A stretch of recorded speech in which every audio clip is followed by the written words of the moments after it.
So I wanted to talk about a few things that I think are important. This video is just kind of talking about my youth, about my life, and it's probably pretty useless, because it just, there's no way to prove it. It's just me talking, and I'm waiting on my GED. I can't take the classes until I get the Xfinity device modem, and I'm bored here in my apartment. Figured I'd go ahead and make some video and just talk about a few things. As crazy as it is in my environment, because feel like I have no reality of what normal life is because of what's happening. But I still have to keep moving forward, having faith that eventually, sometime soon, now it's been a month, that they're going to send me this Xfinity device internet modem, and then I can start taking my GED classes and take this good at heart of my GED to complete this. But if I can, or at least try, start the long aching process of it. But I wanted to talk about my past, my past life, whenever I was a kid, that people don't seem to really understand. And I think to myself, how much of these videos really matter anymore? There's so many lives, there's so many people that go through so many different stories. The only reason that this would have any credit is if the psychologists want to just take an approach to use it against me, or benefit them, and that's exactly what they do. But I have a belief in God that is greater than what these people are doing. They're making me pass gas, but I think it's important for me to talk about my past, because it's nothing really disturbing of the graphics of what I've talked about before. This is more like the relationship between my father, Frankie, and Julian when I started leaving the house a lot, because I started to leave my house a lot, but like on weekends I was required to check in like at least once. My mother would have me come in and, I want you to check in, at around 3 or 4 o'clock, and she would have me come in. I'd go ride my bikes with Jason, and then 3 or 4 hours I'd go home just to check in. That was okay. And it wasn't until my dad's fateful suicide that put him in the situation when I was 12 but I'm going to talk about from the age of about 10 to 12 years old, because by that time I was already in the process. I just stopped playing soccer, and I think I was like 11, and then I played basketball when I was like late 11 to 12, early 12. But from the age of about 10 to 12 years old, I was really close friends with Jason Beckwith, who people know who he is, who is responsible for actually helping my father, or helping the situation. He's the one that called the cops. But anyway, something that people don't know about my life, something that the relationship between how I functioned was, my dad started drinking the last 2 years of his life. I would say from like about 10 and a half to when I was 12, very heavily. Like, he started drinking a lot. He didn't just start going to the bar. He stopped going to the bar, and he was just drinking at the house, and he would buy a 24-pack, and he was just getting drunk all the time. And he was drinking way too heavily. It wasn't just on the weekends, and he started drinking during the day. And, that last probably 6 months or year, he was drinking, 3 days out of the week. And the reason I say this is because the way that I functioned when I was a kid, I would always go ride my bike, but I was always scared that there was always something that was going to happen that bad in the house I lived in, and it was because my dad was drinking. It was like he was going to actually run over Julian, or or he may start some shit, start a fire and not know what the hell's going on, or Julian may get hurt and I'm not going to be there. And so I always have made it, when I was riding around bikes and playing with friends, I always made it convenient for me to always, within eyesight, to see what was going on at the house. So I could be just around the corner, just cruising my bike, and I could look to see what was happening at the house to make sure everything was okay. So it was something that people didn't really understand. They think, oh, Hector was just gone all the time, whatever. That's not the case, and I was gone all the time, but you have to understand that I had to come in and come home and check in, and there was always something. I was always worried about my dad. It was just constant. I was like worried about him, to try to help him and take care of him, and it was very much like that. So everything that I did was always in the back of my mind. I hope nothing bad happened when I got to the house. And I was very embarrassed to know, or to have people think that my family was absolutely dysfunctional. We had nothing there, and we were just, a bunch of bums living in a house. And that's not the way that I portrayed my father to other people. I never told Jason and any other friends that my dad was like just a drunk or just an old man just sitting in his rocking chair. I never talked about that. I spoke highly of my father, and always called him Dad. And when I would talk to him to adults, at times I would reference him as father, like my father, like it's a superior. And so I think it's important for me to talk about that. I was thinking of this, it's like nobody really understands, and I'm riding my bike and I'm always, looking at the house to make sure everything's okay. I come in and check in. My mom required me to check in. In fact, after my dad's suicide, when I was late 13 years old, my mother actually bought a pager for herself for a couple of months, and then she gave it to me. And the reason she gave me the pager was because when I went out with my friends at Robert Zarati's house and went to the movies, my mother could put a beeping sound and page me, and then I would call her. And my mother would page me occasionally to make sure, says, how you doing? ¿Estás bien? Okay, más que nada que estás bien. And she would just, you can go out in the world, but I just want to make sure that you're okay, and that you just sort of touch base. And I would do that regularly. And in fact, me and Robert Zarati had the same situation. Robert Zarati, who was my brother, who passed away many years ago, he had a pager, and his dad would do the same thing to him. So it was me and him that had pagers, and our dad and his dad would call his mom, because he didn't have a mom. And I didn't have a dad at the house anymore, and it was just my mom that would call me, and his dad that would just call him, just to check to see if he was okay. And when we went out to the movies and malls, or got dropped off with some girls,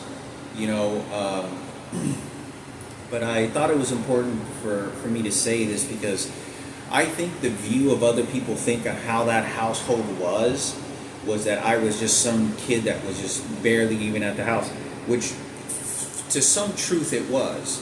Because when I got placed on probation, I was 15 years old. I had no choice but to be at the house. When I was, 13 years old and 14, I was with Robert Zarati's house and other Barry Pan's house, all the time. And, I don't really particularly like talking too much about how often I was over at Barry Pan's house, because he's Asian and Cambodian, and they believe in Buddhism. And that they go to temple, they don't go to church. And because I've been persecuted, like it's one of the reasons I don't even like going to Chinese churches, Chinese restaurants or anything that's out of Jesus, because I get persecuted by the people and by the electronic devices and everything that's going on. This is who you worship, and that's how you worship, and I can persecute you because you did something that Jesus told you not to. And they punish me like a horsewhip. So, but anyway, I was at his house as a kid. But, understanding that, the communication between me and my mother started to become hostile and bad when I was somewhere around 15 years old. to very late 14, so I was about 15 years old, because my mother was a very nice person. My mother was very sweet. My mother would give me money so that I would go to the movies. My mother would give me money to go buy something. I say, hey, Mom, can I have $20? I want to go to Wendy's, because every time we went out, we only went to one place. It was a whole group of us. It was Daniel Box, Brian Yaki, Barry Pan, me, and occasionally we always had some off-site friends that were like from a different town or from a different neighborhood, and they'd come and join us, either Barry or Daniel or Brian, and they would join us, and then we would go out there. But the main crew of that, we used to go to the movies all the time and have a great time. And there was like a small metroplex of a town, of an area that we did all our fun at, and that was to go to the dollar movies. We lived right by the walking distance within the dollar movies. We would walk all together late at night, 1, 2, 3 o'clock in the morning, late at night, and we would go to the dollar movies. My mom would give me $20 or $15. If I didn't have any money, Robert would spot me, and sometimes Daniel would, and it was $1 to watch a movie. And Wendy's back then, when we used to go eat there like religiously, we used to eat there religiously all the time at Wendy's. And back then you can get a full combo value meal for like $5-6. $5.50 would get you a big monster burger, some French fries and a large drink. And even before that, when I was like 13 years old, people didn't even know this. Robert Zarate, who died with Edward Rangel many years ago, he came from Oak Cliff, and I knew who Chivo and Damante were. I think Chivo was like went into the Navy, but there were a crew of people that showed up at his funeral that people never met. Like, I met this guy. I was thinking about him. This guy name was, I don't even know if he's alive anymore, but he was Robert's like closest best friend in the hood, and what you would call La Barrio. Like the valley, the Latin valley. Where how like there's all white neighborhoods in the rich areas, and then you got all the blacks and the Mexicans and the poor. Well, they lived in Oak Cliff, and that's how it was. And in Oak Cliff, all the Mexicans are like segregated, and like the blacks occasionally kind of show up here and there, but it's all Mexican, like it's all Latin Mexican. And all the people that live in the houses and all the little kids hang out with each other. And I remember the old pictures of Robert, with him throwing gang signs with like 8 or 9 of his friends, and it was his old crew in Oak Cliff, and he had one best friend that showed up, and he was the one that talked at Robert Zarate's funeral, and his name was Rudy.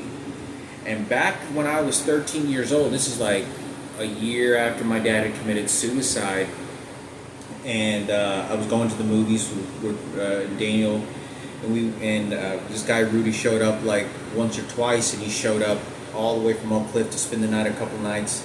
He was a little short, stocky guy, Mexican guy, and we went to Wendy's. And back then in Wendy's, you used to be able to buy a Texas double cheeseburger for 99 cents.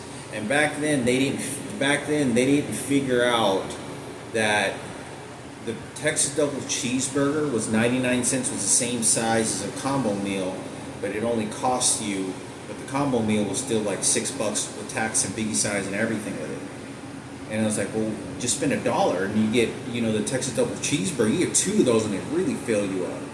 And we'd always, they had onions and pickles and all that stuff on the burger.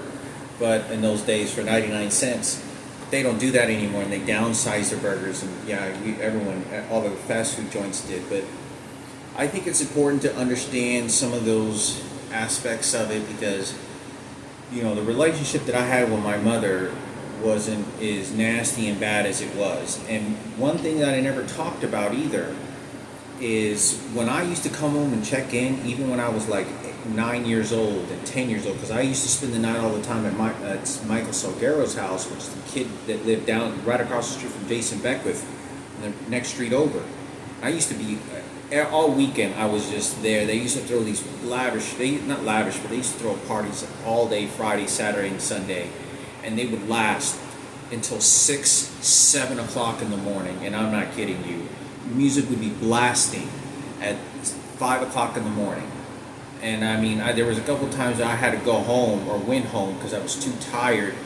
And I think they were just doing dope, or not dope, but drugs, cocaine. It was kind of like a cocaine Colombian mafia kind of vibe when you went in there. It was kind of like mafia, Colombian mafia kind of vibe. Like it was none but Latins and played Latin music and a little bit of salsa, I think it was. But I think it's important because, you know, for this situation that I talk about, that up until Frankie moved and went to the Navy, is what he said. One of the reasons that I liked also leaving that house was because I felt good knowing that Frankie had the house to himself, and Julian would have more space and room to himself. Because I really liked the idea, because Frankie was always cooped up in the room. So I liked the idea that I could leave, and because Frankie seemed to kind of enjoy it too, because he had the house more to himself. Because we lived in a very small house, and there was 3 kids and a mom and a dad. So we lived in, like, I'm not kidding, it was like a 1,200 square foot house. I mean, maybe not 1,200. It wasn't more than 1,500 square feet. But I want to say, because I lived in a 600 square foot, and I think I looked it up on the internet, and the total square foot of that house was less than 1,300 feet, 1,300 square feet. So it was roughly around 1,200 to 1,300 square feet, a full house. That's 3 bedrooms, a living room, a kitchen, and a bathroom. So it's the smallest house in the entire probably city of Carrollton. So I really enjoyed that. I used to come home and I go, "Hey Frankie," and I was just checking in. Are you doing all right? I was just checking in. Is you all right? So it was a very frequent thing for me to come home. And Frankie would also pick me and Robert Zarate up for the movie theaters. Like if something happened to us, we always had a backup plan, because Robert would always tell me, "Hey, call your brother, man. Here's the truck right here. Call him." And my brother would come and pick us up and drop us off. You know, so it gave a chance for Frankie to get out of the house, and it gave a chance for Frankie to be, you know, to do things because Frankie didn't do anything. He wasn't allowed best friends. He wasn't allowed close friends. None of that. Obviously, because you already know the details of everything and the horrors. But I think it's important for me to talk about this because what that maybe relationship was in that house. Because to my understanding, I know, like, the address that my mom's lived in Dallas, that's not her address. That's a fake address of an apartment with a couple of shit items there to make it feel and look like my mother's. It's not. My mother lived in a mansion with her 4 twins, 2 sets of twins, and herself and her other identical twins. And whatever that life is, whoever spent that money and bribed my mother, it's all over. All right? There's nothing that I can do for Frankie anymore. It was a lost fight. You know, it was gang raped all the way to the very end, and they got away with it. And the posses of a few groups of people, of distant family members, and groups of people that went after my mother, because me and Frankie are the ones that my dad's sister paid for. And nobody wanted to find out the stories of this, because if you're giving my mother a $400,000 or $500,000 house, I think that's a blessing and good, and she's mommy and everything, but you have no idea what I had done and what Frankie had done. And because of that, my mom already threw away that child's dead body, and then you made it look like she cared when she did, but not the way that you think that she did, because you wanted people to know that. Then you could leverage everything out with the emotion. This emotion for $100,000, this emotion for this $100,000 car, whatever it is. You know, obviously the kids are more important, because there are kids. They deserve a good life. And I was already, 18, 19, I was 20 years old when my dad died. But the price that Frankie paid, the price of my dad's sister, the price of what I had done to help Frankie, and the price of, there was nothing. There was nothing left.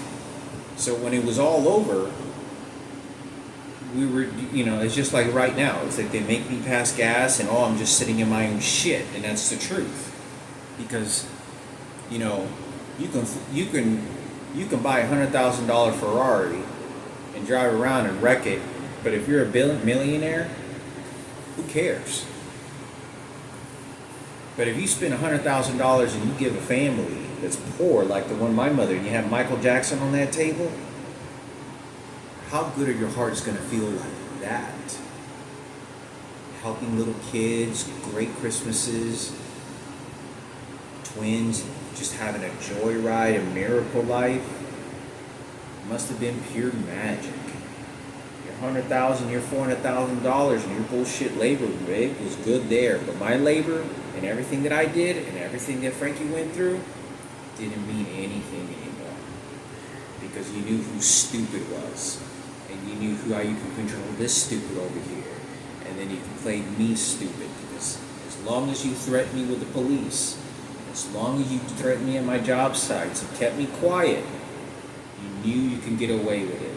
For your white supremacist, for the rapes, from getting my mother pregnant, transfer, it's pure genius. It is pure genius, but,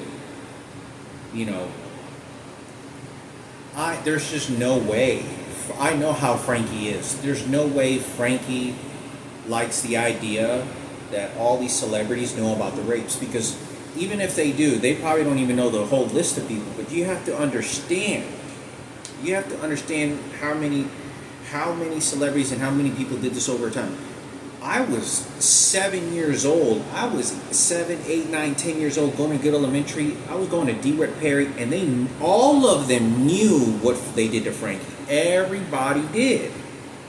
Everybody knew what they did. It wasn't me spilling the beans. Everyone knew about it. When I was 20 years old, when I was 30, when I was 25 after my transplant, I was going to my job sites and suffering horrifically to what emotional, chewing gum they wanted to do with this information against me, because they wanted to help the Kenneth Cooper at the radio station and help the Cooper family.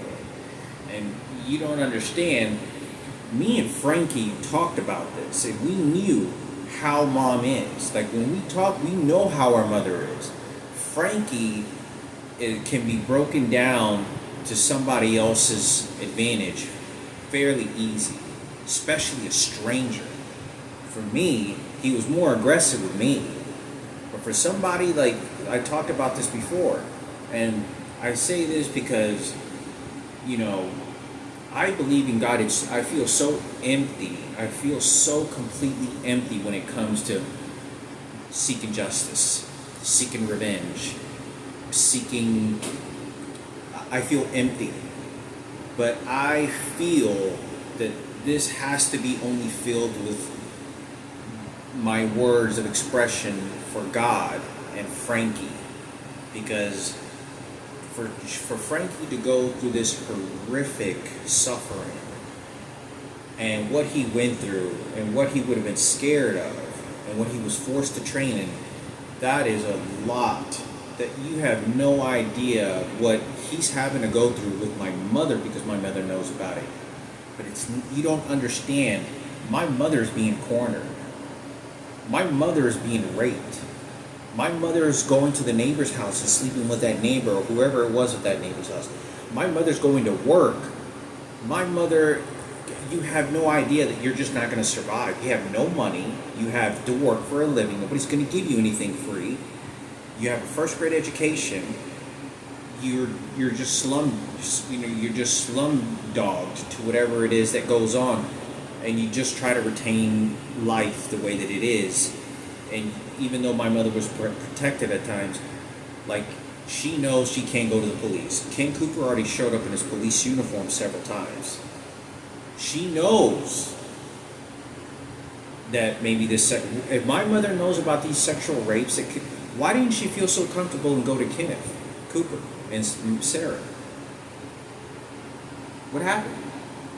How come my mother didn't feel so comfortable, because I talked about Kenneth and Sarah knew, and I drew the pictures and evidence. They knew about it when it happened. They came over to the house and taunted my dad to see if he figured out if he knew about it. And I talked about when my dad committed suicide 12 years later.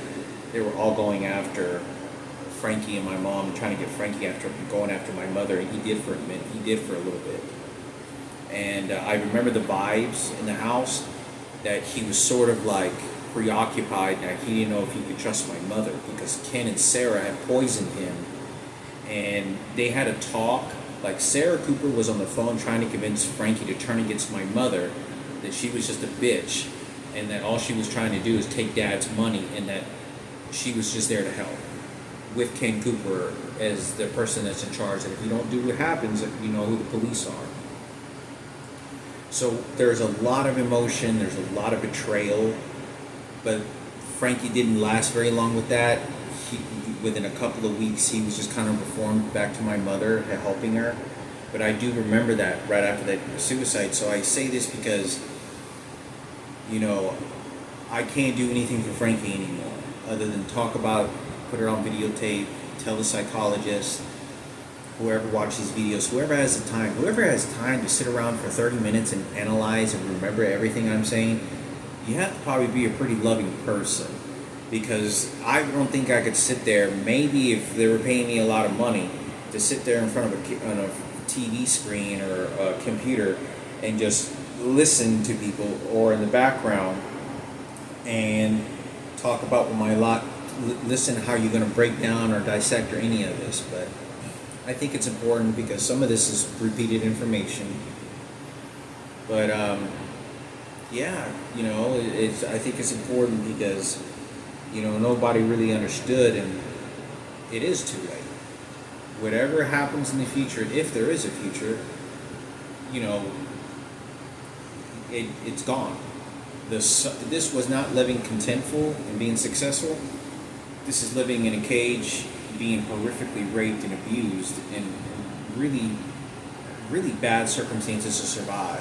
When the quality of life, especially when you have Michael Jackson on that table and all the corrupt police officers and everything that goes in, my dad's suicide, to then live a shittier life. Because my mother had to dispose of that little girl. She didn't get a proper burial. What do you think my mother's disposing of with Frankie? But she's trying to protect him because, what do you think? How do you feel sorry for an old person now? Remember how nice a little crinkly nice old man looks, real soft and nice? You can't feel sorry, when a nice old man, he made it to this life point in his life and he's a good person now, he's just nice and soft now. Everyone feels sorry for, even when you mentally think you feel sorry for someone like that. You have no idea. I've come across old 7-year-old men, and it happened to my brother. 70, 65 years old, they had no problem having a twosome raping the shit out of my brother. No problem at all. Screwing my brother, raping him anally. Right there in Mexico. Had no problem. 70, 65 years old, said no problem. And this guy looked like he was on his way to the grave, and no problem, it didn't bother him. And this guy was kooky. This guy, there's no telling how many people he did this to. How many of those two people did that to. But I think it's important because I'm not here to persecute against, how old they are now. I do understand this. It wasn't entirely their fault. But you have no idea the magnitude of, the vulnerability, and then ultimately the same thing, vulnerability that happened to Frankie, happened to me because they wanted to make sure, keep the secrets in the family. Who's the hero, who gets a better life, but just to make sure you're not. It's a suicide binge. I'm going to drag myself all the way, and they don't do drugs, drink, or anything, and something's wrong with these types of people. The fame, and then they want to feed it to their kids, and they did. Things like that I remember, I talked about that my mother used to make pumpkin pie a lot. And I remember these from an age of I was about 9 to 10 years old, every Thanksgiving up until I was like 11 or 12, my mother would make came 15 pumpkin pies, and I remember she was washing dishes, and she had her back, and I remember when she was just thinking to herself, and she was just washing dishes, and I was, I was looking at my mother, and I was behind her, 10 feet away, and I was like, oh, hey, Mom, I noticed you cook so many pumpkin pie. Thank you, Mom. Well, how come you cook so much pumpkin pie, Mom? And she'd be washing dishes. She goes, oh, you must see lo puedo todo adentro del refrigerador porque son por ustedes. Yes, for you guys. And she would do that, but she said, yeah, pumpkin's really good. And my mother said it almost kind of in this particular time that when she talked about it, it was like a point of disappointment that it wasn't, she did it out of love, but she felt like she had another thought of ambition about something else that was going on.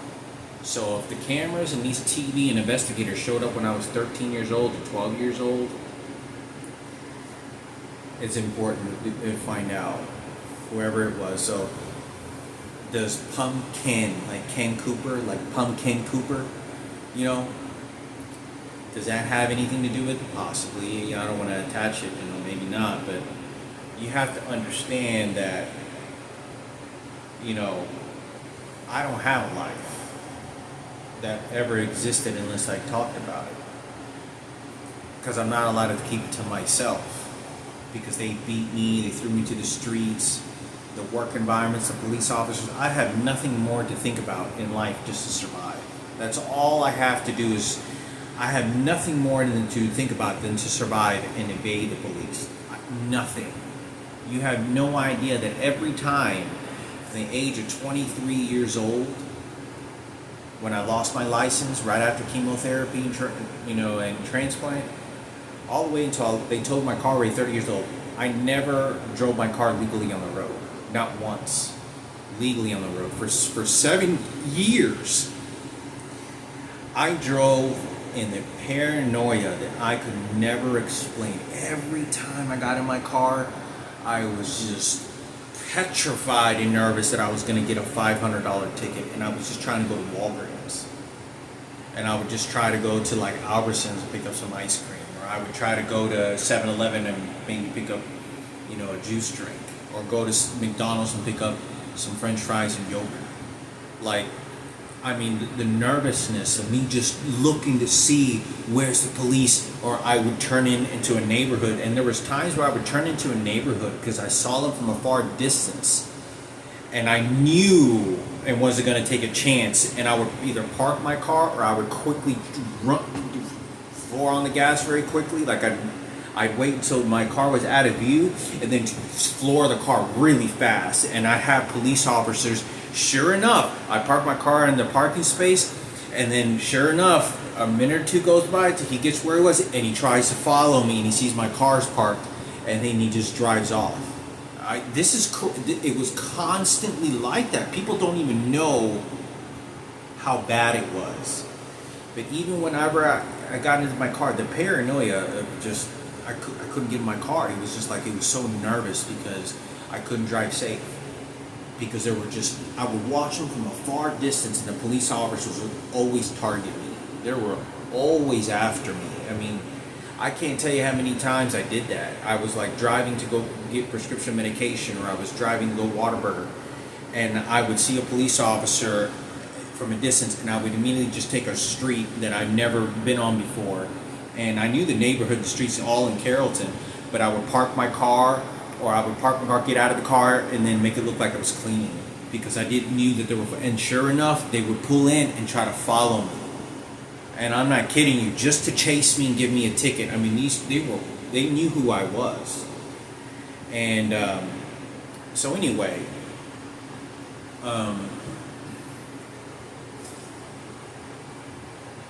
I think it's important for me to talk about, because I'm just venting, but but as far as Frankie goes, I feel so empty about it. It's not like I want to seek revenge like I did before. It's just like I want Frankie's life to count. I want to say, and I want to put in credit for him that I feel that he can't speak for himself, to say that your life mattered, you were loved, and I was your brother, and the things that we went through were 10 times greater than what these people made out to be, and we can't give them the credit anymore. We have to leave this to God, because it is so horrifically unfair and so injustice and so hateful and greed and selfish at a magnitude of the president, with other family members, distant family members, radio station. There are very healthy celebrities. Jennifer Lopez is very loving, is very kind, and fighting like an ox.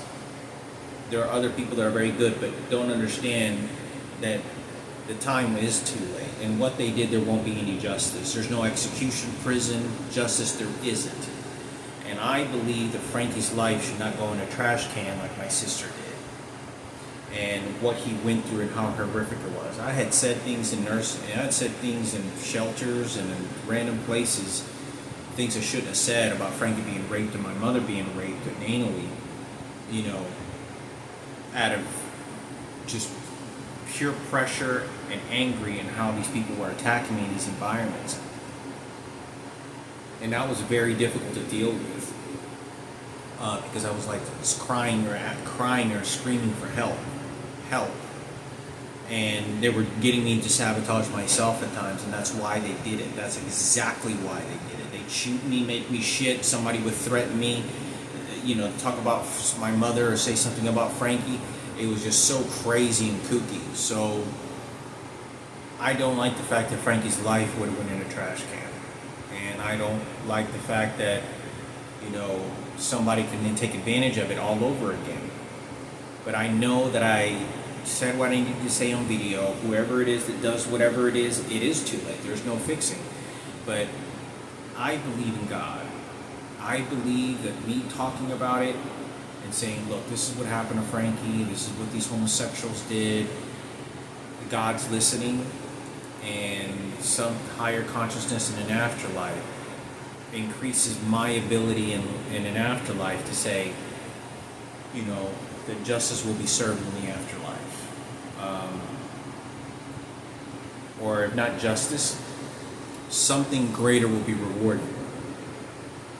Greater.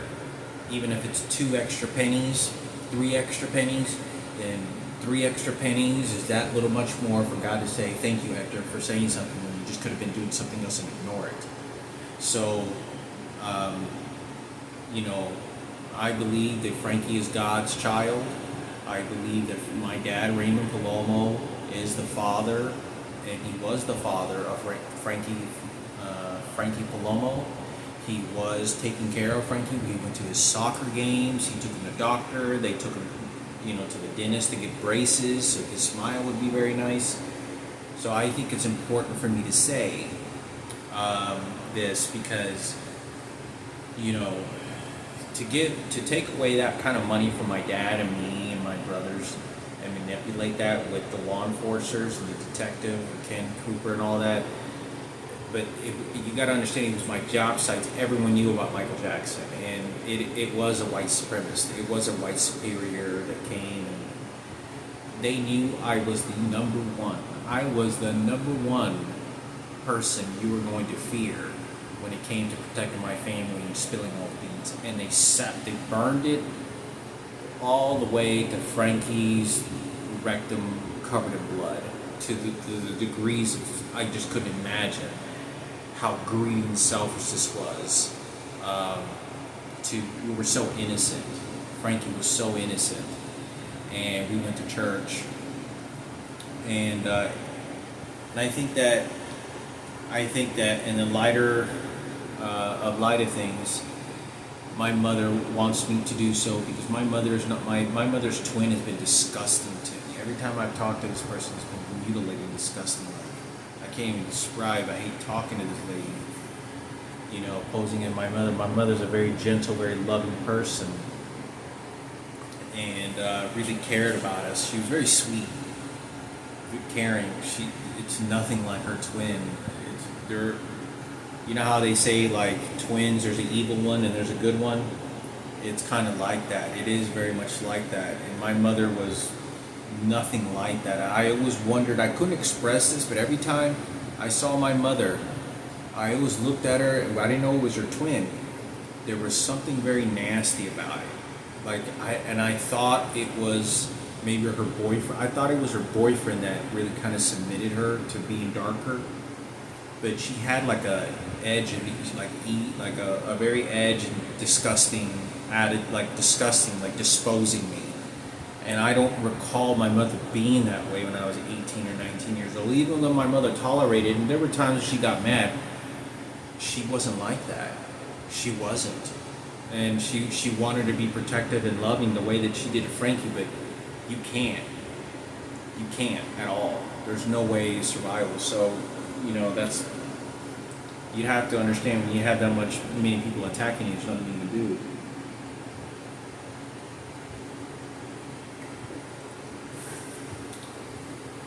But, so I thought it was important for me to talk about. So, to talk about, what had happened and just venting, because I still have these other drawings that I'm supposed to draw. Pass the gas again. I still have all these other drawings that I have to draw and hopefully clear up a few things and help whoever takes a look at them. Because I post everything on Facebook and Instagram, like the whole world can see it. But it's being monitored and they only let certain people see it. Because my life is under so much control, I'm like, okay, well, I'll just go ahead and trust whoever's controlling Instagram and Facebook, and they're dissecting it and splitting it up between who gets to know and whatnot and help and what. So that's why. So